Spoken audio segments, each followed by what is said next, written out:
जैसे paper leak होता है ना, वैसे पहले पेपर इंटरव्यू लीक हो जाता है, उनको नरेंद्र मोदी को पहले मिलता है। मुझे परमात्मा ने ऊपर से भेजा है, मैं बायोलॉजिकल नहीं हूं, मैं परमात्मा का मैसेंजर हूं, उनका काम करने आया हूं। 4 जून के बाद इंडिया की सरकार आने वाली है। अग्निवीर योजना को फाड़ के हम कूड़ेदान में फेंकने जा रहे हैं। जब वही ईडी के लोग नरेंद्र मोदी से अदानी जी के बारे में पूछेंगे तो नरेंद्र मोदी कहेंगे मैं नहीं जानता, परमात्मा ने कहा था। और मैं नरेंद्र मोदी और उनके चमचों को कहना चाहता हूं कि दुनिया में कोई शक्ति इस संविधान को छू तक नहीं सकती है। तो आपके सामने तेजस्वी यादव, राहुल गांधी और बाकी इंडिया गठबंधन खड़ा मिलेगा, इसको हम कभी बदलने नहीं देंगे। देखिए, आपने वो नरेंद्र मोदी वाला चमचों वाला इंटरव्यू देखा है, जहां 4 चमचे उनके सामने बैठते हैं। वो पहले जैसे पेपर लीक होता है ना, वैसे पहले पेपर इंटरव्यू लीक हो जाता है, उनको नरेंद्र मोदी को पहले मिलता है।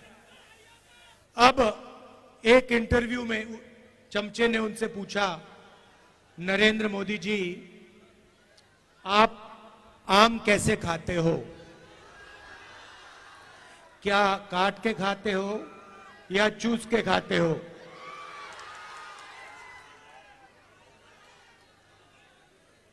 दूसरे ने पूछा, नरेंद्र मोदी जी ये जो आप डिसीजन लेते हो, ये बड़े बड़े निर्णय लेते हो, ये आप कैसे लेते हो? तो नरेंद्र मोदी जी का जवाब आता है, पहले सोचते हैं थोड़ी देर, ऐसे सोचते हैं।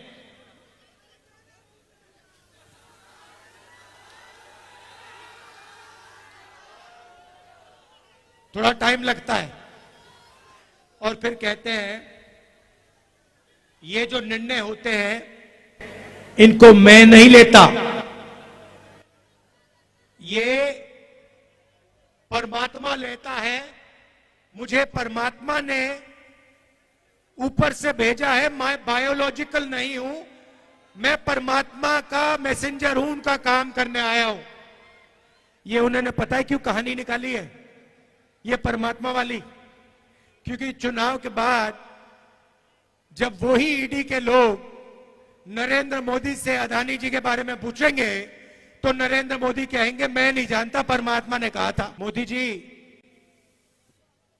आप लंबे लंबे भाषण देना बंद कीजिए। आप देश को बांटने की कोशिश नहीं कीजिए। आप सबसे पहले देश के युवाओं को यह बताइए, बिहार के युवाओं को यह बताइए कि आपने हिंदुस्तान के युवाओं को कितना रोजगार दिया, कितनी नौकरियां दी। आपने 2 करोड़ युवाओं को रोजगार देने की बात की थी, आपने एक युवा को नौकरी नहीं दी। यहां हाथ उठा के दिखाओ भैया, बेरोजगार, ये बेरोजगार हाथ उठा के दिखाओ। ये है नरेंद्र मोदी का नतीजा, इनकी पॉलिसी का नतीजा कि हिंदुस्तान में युवाओं को रोजगार नहीं मिल सकता। ये पहले आपके अलग अलग रास्ते थे, सेना में आप जा सकते थे, पब्लिक सेक्टर में जा सकते थे, प्राइवेट सेक्टर में आपको रोजगार मिल सकता था। नरेंद्र मोदी ने नोटबंदी, जीएसटी लागू करके रोजगार के रास्ते बंद किए और सेना में अग्निवीर लागू करके जवानों को मजदूर बना दिया। तो मैं आपसे सबसे पहले यह कहना चाहता हूं, नरेंद्र मोदी कुछ भी कहें, 4 जून के बाद इंडिया की सरकार आने वाली है। अग्निवीर योजना को फाड़ के हम कूड़ेदान में फेंकने जा रहे हैं। यह नरेंद्र मोदी की योजना है। आर्मी इस योजना को नहीं चाहती है, यह ऊपर से थोपी गई है और हमारा पहला काम अग्निवीर योजना को ऐसे फाड़ कर कूड़ेदान में फेंकने का होगा। हम 2 तरीके के शहीद नहीं चाहते हैं। अग्निवीर योजना एक जवान को शहीद का दर्जा नहीं देगी और जो नॉर्मल तरीके से जवान बनेगा, जो अफसर होगा, उसे शहीद का दर्जा मिलेगा। अग्निवीर को पेंशन नहीं मिलेगी, दूसरे जवान को पेंशन मिलेगी।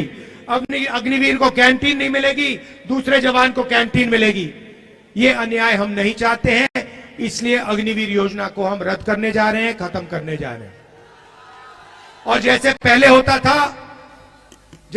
होता था वैसे ही हम एक बार फिर बिहार के युवाओं के लिए, बाकी प्रदेशों के युवाओं के लिए सेना में परमानेंट पेंशन वाली योजना चलाएंगे। जैसे पहले होता था वैसे ही होगा।